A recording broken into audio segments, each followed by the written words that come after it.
You're listening to the Author Stories Podcast,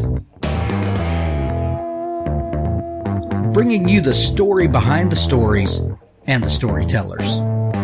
Margaret White, Terry Brooks, Sheena Kamal, Matthew Quick, J.T. Ellison, Walt D. Williams, Brad Thor, Corey, Dr. O, Brandon Sanderson, Robin Mom, Ernest Klein, Jim Butcher, Sherwin Harris. Visit hankgarner.com for archives of all the shows. Today's guest is Gene Luen Yang. Authors. I have a fantastic new service to tell you about. It's called PubSite. PubSite is a service to help you build your very own website, your home on the web, where you can promote your work and give your fans a place to connect with you. PubSite is a website platform that allows every author, regardless of budget, to have a great-looking professional website developed by the book marketing professionals at FSB Associates. PubSite is the new, easy-to-use DIY website builder developed specifically for books and authors. Whether you're an author of one book or 20, or a small publisher, PubSite allows you to build, design, and most importantly, update your website pain-free. No need to be dependent on a designer or webmaster to make a small but costly change to your website. Save the money and do it yourself. PubSite is the best platform for authors because it's a book-centric platform. PubSite was built just for authors and small publishers. Every design, feature, and layout is book-centric. They have customized designs for you to use. It's easy to build. No coding or HTML is necessary to create a stunning, professional-looking website with all the features you want. Get a custom domain name, yourname.com. It's simple to update. You can add all of your books, add a blog and a book tour, sell from any retailer, manage your email list and social media, and even do e-commerce. Build your website with a 14-day free trial, then pay just $19.99 per month, which includes hosting. And we offer packages starting at $499 to set up the website for you. Pub-site.com, the place to help authors find their home on the web.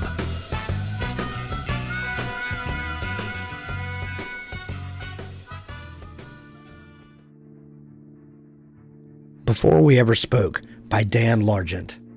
Cleveland, Ohio, 2006. After a chance encounter, three people soon find out that life can sometimes thrust us into the public eye, even when taking great measures to avoid it.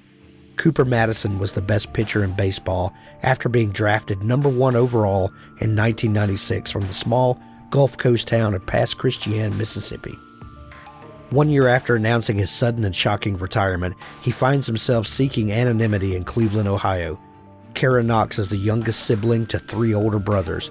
After a tragic work accident to her closest relative, she has built up a tough exterior as she begins her final year of college at Cleveland State University. Jason Knox, Kara's oldest brother, is the lead detective on Cleveland's Edgewater Park killer case. After months without a suspect, he's feeling the heat from his media-hungry chief. Serendipity intervenes, and all three learn that perception and reality are paths that rarely ever intersect. Before We Ever Spoke by Dan Largent. Hey folks, you really ought to check out Patricia Gillam's Heroes of Corvus series. Book 1 is called A Superhero's Duty. A fight between a second-generation superhero named Red Bolt and a villain for hire named Icarus goes terribly wrong, resulting in the drowning deaths of 3 innocent civilians and orphaning a 6-year-old boy.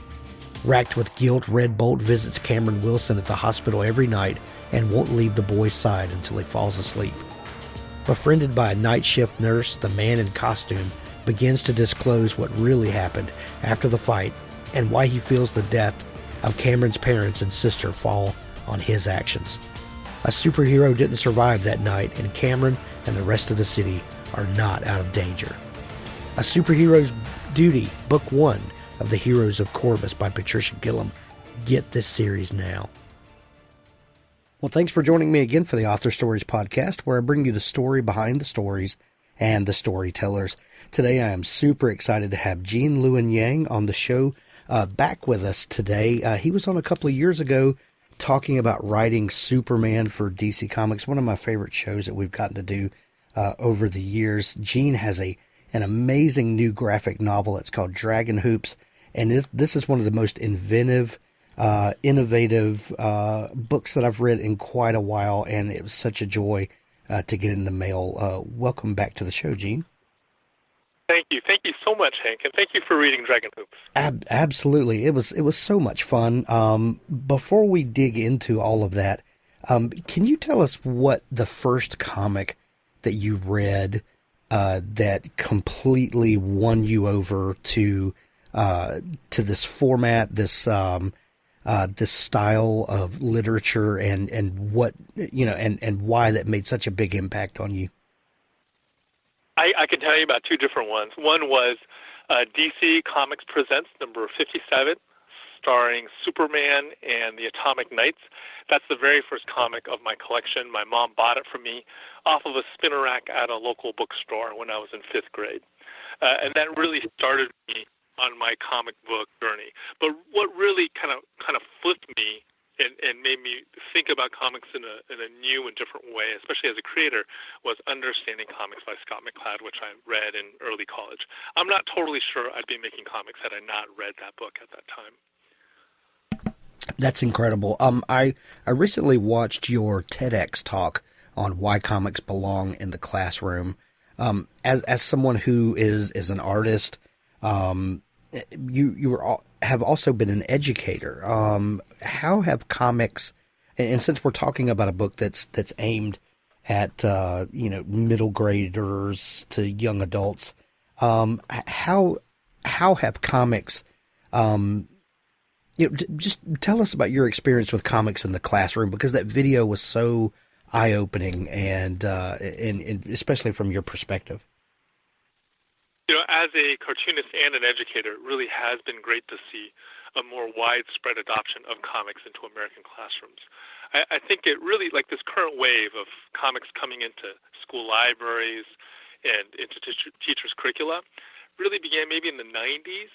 And before that, there was really this dearth. Most teachers avoided comics at all costs. This change has just been awesome. It's been awesome to see. I have been especially interested in seeing comics in reading, like reluctant reader settings. I think that's a great way to begin using comics. But I also do think comics are a medium worthy of study in and of themselves.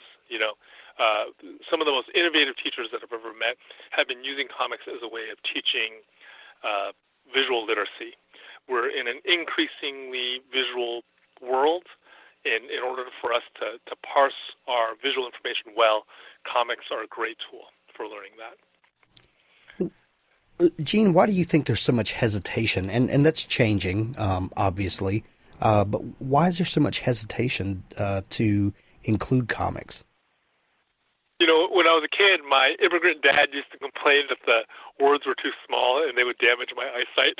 I don't know if there's any scientific backing about for that particular view, but I think in America there is a weird history that comics has had with the American classroom, and it really dates back to the 1950s. So in the 1950s, there was a book that came out called Seduction of the Innocent, written by a child psychologist, where the book's main argument is that comic books cause juvenile delinquency. We know, of course, that is not the case, but that book was so impactful that it really did lead to this avoidance of comics in educational settings for decades and decades and decades. That same thing did not happen in France or in Japan. Now, both of those countries really do love comics, and in those countries, comics have been a part of what their school systems do for a very, very long time. But for us here in America, it really is just beginning.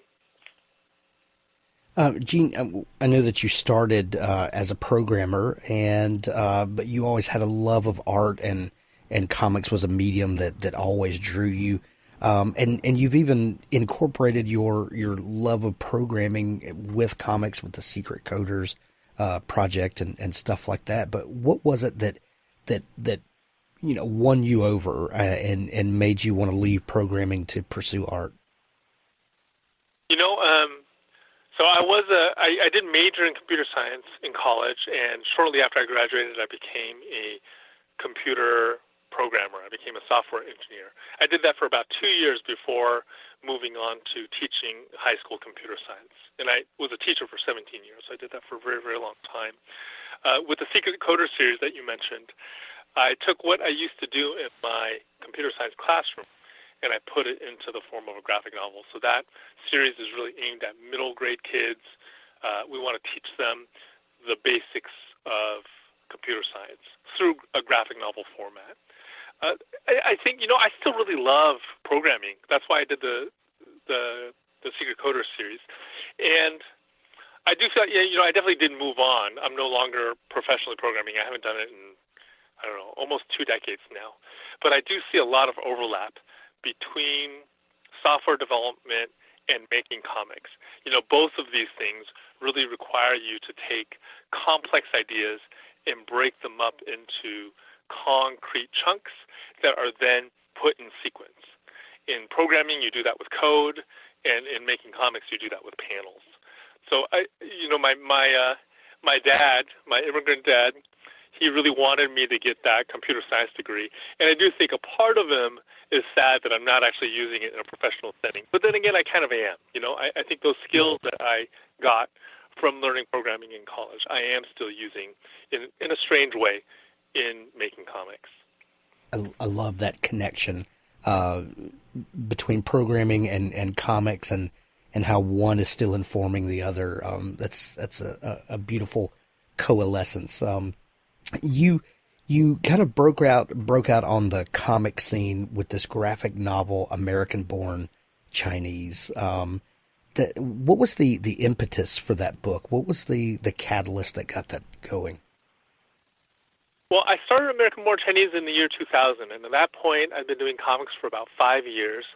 It was more of a hobby than anything. I mean, I took it more seriously than a hobby, but it was definitely not a moneymaker for me. Every time I put out a comic, I'd lose anywhere between a few hundred to a few $1,000s. But I'd still do it because I loved comics. I'd done all these stories with Asian American protagonists, but their cultural heritage never really played a role in the story.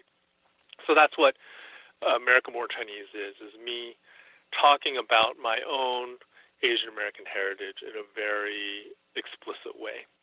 I did it as a Xerox comic to begin with, so while I was working on it, I'd finish a chapter, I'd take it to my local Kinko's, I'd run it off, I'd staple them into books by hand, and then I'd sell them. I'd sell maybe, 16 copies of every one of these issues that I would do. So to go from there to eventually having it as a full-color graphic novel from a publisher, from First Second Books, was kind of mind-blowing to me. And even more mind-blowing than that, really honestly, was the response that book got. Librarians and teachers and comic book store owners, readers, all came out to support that book, and that really did pave the way for me to become a full-time cartoonist that I am today. It was life-changing, absolutely life-changing. Gene, I've heard you talk about how reading comics or a graphic novel puts the reader in charge of the flow of time, if you will, and the reader's in charge of moving forward and backward and slowing things down, or taking one panel and giving it more in-depth study and really putting the reader in charge.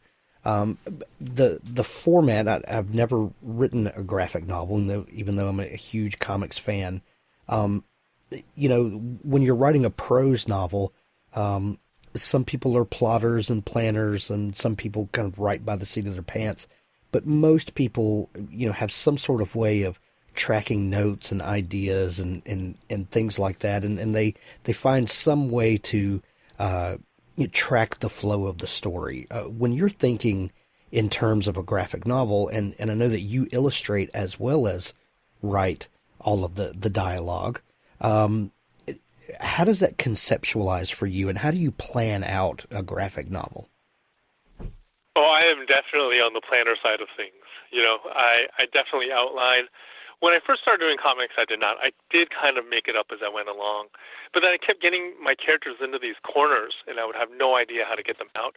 And I have found that doing a fairly tight outline is very helpful for that.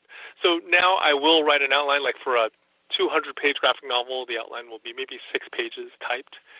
And when I'm actually writing the graphic novel, I'll often deviate from what I had written in that outline. But what that outline does for me is it gives me confidence that there is an ending out there. That was a fear that I always had when I used to make things up as I went along. I'd be going along and wondering, is there going to be an ending? Am I going to be able to find an ending? But now I know at least there is one out there that I can default to if I need to. I do think that among my cartoonist friends, most of us are outliners, but there are definitely exceptions. One of the most notable ones in the world of comics is a guy named Joan Safar. He's a French cartoonist, and he makes things up as he goes along. But for whatever reason, his subconscious is able to figure out these beautiful story structures underneath what he's doing. My subconscious just doesn't work as well, so I have to outline. In the book American Born Chinese, that book is not necessarily about you, though I think it's probably fair to assume that it was informed by your life and by your experiences. Is that a fair assumption? Yeah, absolutely. It's definitely fiction. I've never met the Monkey King, but a lot of what happens to one of the protagonists is a young boy who's going through junior high. So a lot of those experiences are taken directly from my life. As opposed to Dragon Hoops, your new book that we're talking about today, which is absolutely about you. Tell me about the decision to write sort of a graphic novel memoir of this period in your life. There's some great graphic novel memoirs out there now. The work of Raina Telgemeier comes to mind, and Shannon Hale and Li Wen Pham. They're honest and they're raw and they're funny. And I've been a fan of these folks for a while. I've been a fan of memoir comics and memoir graphic novels for a while. But I always thought that I didn't have the courage to do it. I just think, I just thought about writing about my own life and about the actual people that I see on a daily basis. I always felt kind of scared about it. So then this opportunity comes up. The school where I was teaching, the men's varsity basketball team started a season that everybody was talking about, so I found this story. And originally I had planned on just focusing on the coaches and the players. I was not planning on being a part of the story at all. But then as I went on, as I was following this team over the season, I realized that as a storyteller, I had all sorts of weaknesses. I had holes in my perspective. One of the big ones was I am not a basketball guy. I did not grow up watching basketball or playing basketball. I didn't even know that much about basketball when I began the project. I was really just attracted to an exciting story. And then the second weakness is, I'm an Asian American kid. I grew up in a suburb, and that team was fairly diverse. Some of those kids had suburban childhoods like I did, but then there were other kids that grew up in the flatlands of Oakland who had very, very different childhood experiences. And in a lot of ways, I think I just didn't have a lot of overlap with them, and I felt like that was a weakness, and I needed to be real about that. So ultimately, the best way to be real, I found, was to actually insert myself into the narrative so that, cartoon me could talk to the reader about what I was and wasn't able to access, what I was and wasn't able to understand. You talked about in that TEDx video that I mentioned earlier that making assignments for your students, and there was a point where cartoon you almost connected with your students better than real you, and you kind of make a joke about it and kind of poke fun at yourself with that. Was there a point with Dragon Hoops where cartoon you kind of took on a life of his own? Yeah, I think that's definitely true. I mean, in the TEDx video, I do talk about how, I do these cartoon lectures. So I basically draw out these lectures as comic strips, and then I also deliver lectures in person. And for some of those students, at least, they definitely preferred the cartoon version of me. With the cartoon version of me in Dragon Hoops, I think just like any other cartoon, right? Like cartoons at their essence are like a distillation or a simplification of real life. The drawing itself is simpler than what you would see with your eyes. But what you're trying to do is use that simplicity to capture the essence of something. So what I was hoping to do with the cartoon version of me and Dragon Hoops was capture the essence of what I was going through as I was writing that book, And I think the effect that cartoon me had on real me was that it did help me understand the creative process a little bit better. Anytime an author writes a book or a cartoonist writes and draws a graphic novel, at the beginning it feels like we're doing it for the first time again. So it's always nice to really think deeply about that process because it'll help on a future project. And I think that definitely happened for me, in part because of cartoon me, Right. The book is, I'm reaching behind me here to grab it off the shelf, is just phenomenal. I mean, it's like 450 pages, like a couple of pages shy, I think, of 450. Hardback graphic novel, and I mean, it's amazing. It's such a gorgeous, presentation when it's all put together there. At what point did this project come alive for you? As you're going through this basketball season, did it dawn on you then, or is this a time of reflection afterward? When did you kind of see the encapsulation of, oh, there's a story there? Well, the bookmaking that you mentioned, I can't really take credit for. The hardback and the book jacket, all of that was designed by First Second Books, my publisher. And the cover specifically was designed by a guy named Kurt Benshoff. He's amazing. So he's the one that figured out all the textures so that the book itself would kind of feel like a basketball. When I got that through the mail, when I held that first copy in my hand, I was shocked at what they had done. It's really an amazing package that they put together. I bet you were giddy. I mean, it's incredible. Yeah, it's like I've never had that much gold foil on one of my comics. It was crazy to see. It was crazy to see for the first time. But for me, I made a commitment at the very beginning of the season that I was going to do a graphic novel. And I was debating between doing a nonfiction version of what I was seeing or fictionalizing everything so I could have a little bit more control over the plot. And then as I got to know the coaches, as I got to know the players, as the season progressed, I realized, man, there's a lot of drama just in the real life version. There's no reason for me to fictionalize any of it. But I did have a lot of doubts all the way through, which I do talk about in the book. I was really worried about figuring out what that ending would be. One of the things that I do when I'm writing fiction is I will figure out what the ending is pretty early on, and then I'll write to that ending. So I'll do foreshadowing. It'll inform how the rest of the plot is structured, right? But with this, because it's nonfiction, because it's a real world story, I didn't have that kind of control. So all the way through, I was like trying to map out all the different possible endings of the season, and then figuring out how I would structure the rest of the book in order to support that ending. It's absolutely fantastic. The end product is it reads like a movie, and we're in interesting times now where we have movies, whole franchises that are based on comic books that you and I read growing up, and we live in a time where movie making can finally catch up to comics, and it's kind of a funny thing to say. But you can now do on screen what people have been drawing on the page for forever, and you can do it fairly believably on screen. As a comics creator, how do you balance action with some of the more introspective, parts of the story, and talk about drawing action and the representing kind of the excitement of a game on the page is pretty incredible what you pull off.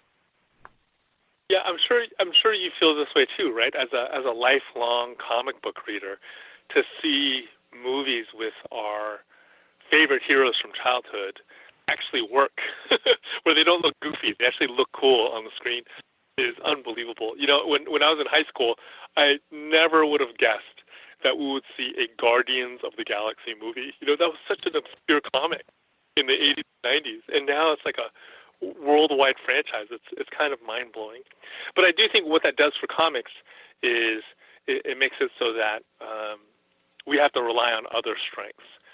In the 80s and the 70s, comic book superhero action was hard to replicate on the movie screen in a believable way, right?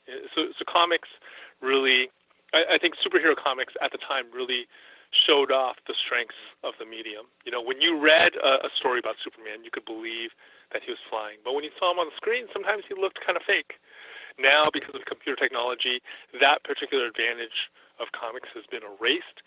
So I think we have to rely on other things. And one of the things that I think comics does very well is intimacy. You know, when you are reading a comic, you are actually reading the movements of the cartoonist's hand. And a well-made comic can feel as intimate as a diary, I think.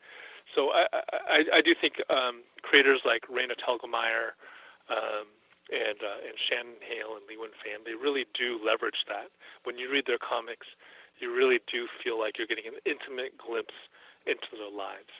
So I was trying to do that as well with Dragon Hoops. You know, I tried to draw in a slightly rougher style than I used for Boxers and Saints, which was the graphic novel I illustrated immediately before this.